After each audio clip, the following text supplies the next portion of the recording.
सबकी अच्छी बनेगी, लेकिन टॉप तक वही जाएगा जो इंसान इस बिजनेस को आज प्रायोरिटी दे रहा है और जिंदगी में लास्ट तक प्रायोरिटी देता रहे। टॉप तक वही जाएगा। आज इतनी सारी भीड़ बैठी हुई है, इस भीड़ में से कई लोग ऐसे हैं जो वहां पीछे किनारे बैठे हैं और उठ के यहाँ स्टेज पे डायमंड बन के खड़े होंगे। कई लोग ऐसे हैं जिनको भी कोई जानता नहीं होगा, वो बीच में ऐसे कहीं बैठ कर भी ट्रेनिंग ले रहे होंगे और आने वाले समय में यहाँ बैठ के खड़े होकर हुंकार मारेंगे, पूरी दुनिया देखेगी। लेकिन ऐसा उसी इंसान के साथ होने वाला है जो इंसान एसएलपीएस वेलनेस को अपनी जिंदगी की पहली प्रायोरिटी समझ के काम करना शुरू करेगा और किसी को लाइफ नहीं आएगी। अभी आपको सोचना है, क्योंकि आपके सामने सारा जलवा हो रहा है। आप सबने अवधेश नारायण को डायमंड बनते हुए देखा, WRV लेते हुए देखा, ऑडी लेते हुए देखा है, ऐसे ना? आपने सबने देखा कृष्णा जी पैदल बस पे ऊपर चढ़ के बिजनेस किया करते थे, अभी मर्सिडीज की चाबी खोजते हुए घूम रहे हैं कि मेरी मर्सिडीज। तो मैं तो एक ही चीज बोलता हूं कि अगर किसी भी काम को इस दुनिया में एक इंसान ने भी कर दिया तो इस बात से प्रूफ हो जाता है कि वो काम मुश्किल नहीं, वो काम बहुत आसान है, हम भी कर सकते हैं। होता नहीं होता? Yes no? ये आपका गिरिडीह का सुमित गुप्ता जी हमारे पास मिले थे और क्या ऊपर वाले का भी खेल बड़ा निराला है।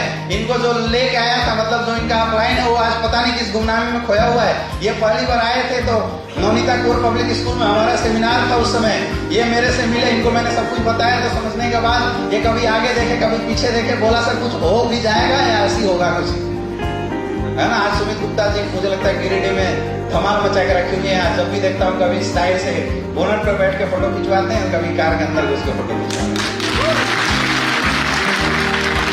जिंदगी सबकी हसीन हुई है, हाँ या ना? ये आपके विनोद सोनी जी यहाँ पे बैठे हुए हैं। पिछले बार विनोद सोनी जी मौजूद नहीं थे, विनोद सोनी जी यहाँ पे बैठे हुए हैं। ये कहीं नॉर्मल सी 2-3 हजार की नौकरी किया कर रहे थे, केयर टेकर की कहीं नौकरी करते थे। जब मिले, बिजनेस देखा, बोले सर छोड़ू कि ना छोड़ू? मैं बोला यार पकड़ने का तेरे पास बचा ही क्या है कि तू छोड़ेगा? वही विनोद सोनी जो 3 हजार की नौकरी छोड़ के इस एसएलपीएस वेलनेस में कैरियर लगाया था, मुझे लगता है पिछले 1.5 साल से 2 से 3 लाख रुपए महीना कमा रहा है। ये बातें मैं आपको इसलिए बता रहा हूं क्योंकि लोग आपके जैसे थे, जैसे आज आप फ्रेशर हो, आपने बिजनेस को देखा है, आपने कुछ प्रोडक्ट लिया है, किसी ने बोला होगा प्रोडक्ट काम कर रही है, किसी ने बोला होगा प्रोडक्ट काम नहीं कर रही है, किसी ने बोला होगा बिजनेस चलेगी, किसी ने बोला होगा बिजनेस नहीं चलेगी। यकीन मारो दोस्तों, 3 साल पहले जब हमारी शुरुआत होती तो माहौल ऐसा ही था और इससे भी वर्ष था। वर्ष इसलिए था क्योंकि जब हम किसी को 70 करोड़ का प्लान बताते थे, लोग पूछते थे कोई करोड़पति बना क्या? तो उस समय कंपनी का टॉप अचीवर 7.5 लाख की इनकम पे था। कितना?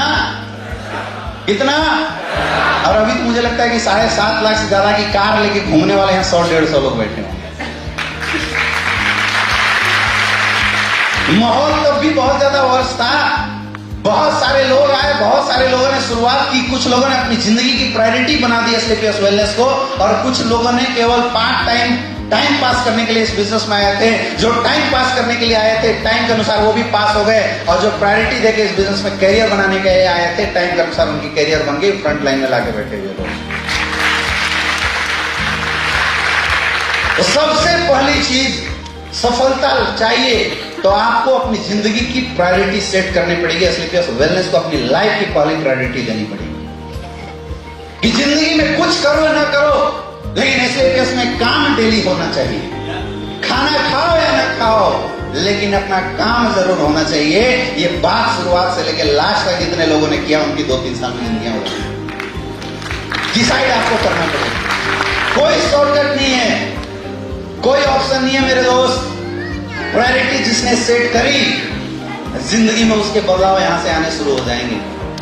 आपको अपनी लाइफ की पहली प्रायोरिटी इस बिजनेस को रखना पड़ेगा, दूसरी भी नहीं। कौन सी?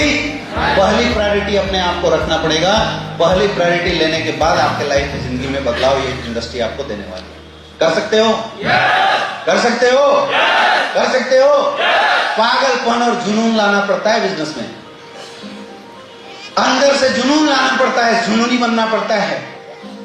कभी मत सोचना कि मेरा क्या होगा, क्योंकि अदरवाइज थॉट जैसे आपके लाइफ में आएगी ना, सेकेंड थॉट जैसे एंट्री करती है कि पता नहीं मेरा क्या होगा, मेरे से होगा कि नहीं होगा, तो बोलते हैं कि एक निगेटिव पॉइंट 1000 पॉजिटिविटी को जीरो कर देती है, माइनस कर देती है। क्योंकि थॉट हमेशा मल्टीपल होकर चलता है। तो 99% पॉजिटिविटी में 1% भी निगेटिविटी चली गई तो सबको माइनस में ढकेल देती है। समझ में आ रहा है? आपको सक्सेसफुल होना है तो 100% पॉजिटिविटी के साथ भिड़ना पड़ेगा। कभी ये डाउट आपके अंदर आना ही नहीं चाहिए, कभी ये सेकेंड थॉट आपके मिजाज में, आपके मन में आना ही नहीं चाहिए कि पता नहीं मेरे हाथ में सफलता आएगी या नहीं आएगी, ये आना ही नहीं चाहिए। बस लगे रहो, लगे रहो, लगे रहो, लगे रहो, ये सोच के लगे रहो कि अगर अमित दुबे कमा सकता है तो मैं भी जरूर। इधर